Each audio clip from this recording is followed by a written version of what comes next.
Hi friends, welcome back to Shana's kitchen. और आज मैं आपके साथ शेयर करने वाली हूँ शाही फिरनी बनाने की रेसिपी।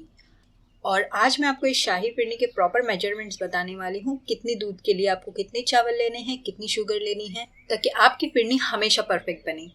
और इस शाही फिरनी को बनाने के लिए हमने कंडेंस मिल्क, एवापोरेटेड मिल्क या खोया कुछ भी यूज़ नहीं किया है। फिर भी ये बहुत ही क्रीमी और बहुत टेस्टी फिरनी बनकर रेडी होती है। तो वीडियो को आप पूरा ज़रूर देखिए। तो चलिए देखते हैं शाही फिरनी बनाने की रेसिपी। सबसे पहले हम चावल को भीगने के लिए रख देंगे। यहाँ पे मैंने बासमती राइस लिया है, आप कोई भी नॉर्मल राइस ले सकते हैं। ये मैंने 4 बड़े चम्मच बासमती राइस लिए, 4 टेबलस्पून जो ये वाला चम्मच होता है उससे मैंने मेजर किए हैं।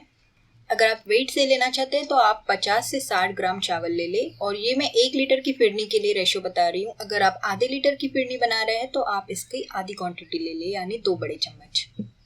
अब चावलों को हम 2 बार पानी से अच्छे से वॉश कर लेंगे। ज़्यादा वॉश नहीं करना है, इसका स्टार्च हमें रिमूव नहीं करना है पूरी तरह से।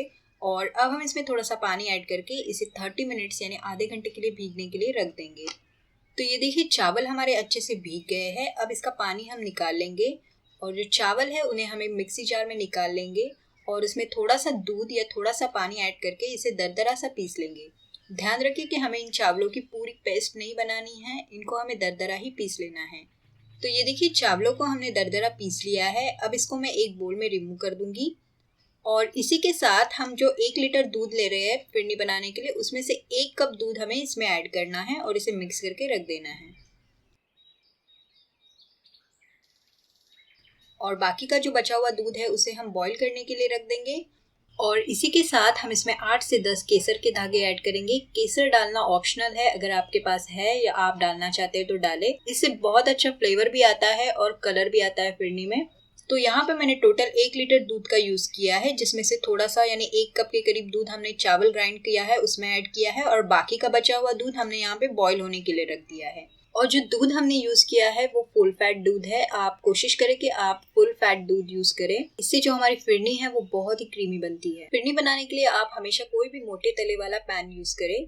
और दूध बॉईल करने के लिए रख दिया है तो दूध को बीच बीच में आप इस तरह से चलाते रहे, वरना आपका जो दूध है वो नीचे पैन में लग सकता है। और ये देखिए मीडियम फ्लेम पे हमने दूध को बॉईल कर लिया है। जैसे ही दूध में बॉईल आ जाएगा हम इसमें चावल ऐड करेंगे जो हमने ग्राइंड करके रखे थे दूध के साथ मिक्स किए हुए। इसे ऐड करने से पहले आप एक बार इसको मिक्स कर ले, क्योंकि ये जो चावल है वो नीचे दूध में बैठ जाते हैं। ओके, तो चावल का पेस्ट ऐड करने के बाद आपको इसको कंटिन्यूअसली चलाते हुए रहना है और मीडियम फ्लेम पे आपको इसमें एक बॉईल आने देना है। और इसे आपको पैन के बॉटम तक चलाना है ताकि नीचे बॉटम पे आपकी फिरनी लगे ना। तो ये देखिए अब मीडियम फ्लेम पे हमने चावल ऐड करने के बाद इसमें उबाल ले लिया है, ये उबलने लगा है। अब हम गैस की फ्लेम को एकदम लो पे कर देंगे और इसे कंटिन्यूअसली चलाते हुए पकाएंगे तब तक जब तक आपका जो चावल है वो अच्छे से कुक नहीं हो जाता। इतनी देर में आपकी जो फिरनी है वो गाढ़ी होना स्टार्ट हो जाएगी, लेकिन आपको कंटिन्यूअसली चलाते रहना है। और जो पैन के साइड्स है उनको भी आपको इस तरह से स्क्रैप करते हुए रहना है बीच बीच में। इस रेसिपी के इंग्रेडिएंट्स अगर आपको डिटेल में चाहिए तो आप नीचे डिस्क्रिप्शन बॉक्स में चेक कर लें। 10 से 15 मिनट बिल्कुल लो फ्लेम पे हमने इसको कंटिन्यूअसली चलाते हुए पकाया है और हमारी फिरनी काफ़ी हद तक गाढ़ी भी हो गई है और इनमें जो चावल है वो भी अच्छे से पक गए हैं। अब हम इसमें ऐड करेंगे 8 टेबलस्पून शक्कर ऐड की है। शक्कर की क्वांटिटी आप अपनी चॉइस के हिसाब से कम या ज़्यादा ले सकते हैं और वेट के हिसाब से मैंने यहाँ पे 100 ग्राम शक्कर ली है। और शक्कर जो है वो हमेशा लास्ट में ऐड करनी है चावल पकने के बाद। अगर आप शक्कर पहले ऐड करेंगे तो आपको चावल को पकने में बहुत ज़्यादा टाइम लगेगा। अब हम इसमें ऐड करेंगे आधा छोटा चम्मच इलायची पाउडर। ये टोटली ऑप्शनल है लेकिन इससे बहुत अच्छा फ्लेवर आता है। इसे अच्छे से मिक्स कर लेंगे और बिल्कुल लो फ्लेम पे अब हम इसको 5 मिनट और पकाएंगे ताकि फिरनी थोड़ी सी और गाढ़ी हो जाए। तो ये देखिए हमारी फिरनी अच्छे से पक गई है और काफ़ी गाढ़ी भी हो गई है। और आप इसका कलर भी चेक कर ले, ये देखिए ये कलर सिर्फ और सिर्फ केसर ऐड करने की वजह से आया है। और आप इसकी कंसिस्टेंसी को भी चेक कर ले तो ये देखिए ये बिल्कुल कोटिंग कंसिस्टेंसी की हो गई है फिरनी। और ये बिल्कुल आपकी चम्मच और स्पैटुला से इस तरह से चिपकनी चाहिए, बिल्कुल कोटिंग कंसिस्टेंसी की होनी चाहिए। जब इस कंसिस्टेंसी की बन जाए तो आप समझ लेना कि आपकी फिरनी जो है वो तैयार हो गई है। जब ये थोड़ी सी ठंडी हो जाएगी तो और गाढ़ी हो जाएगी। तो अभी आप गैस की फ्लेम को बंद कर ले और ये बिल्कुल रेडी है सर्व करने के लिए।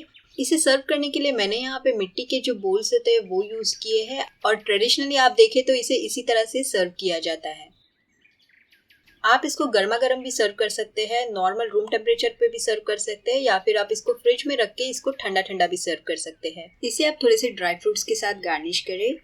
अगर आपके पास इस तरह के मिट्टी के बर्तन नहीं हैं तो आप इसको घर के किसी भी डिश में सर्व कर सकते हैं।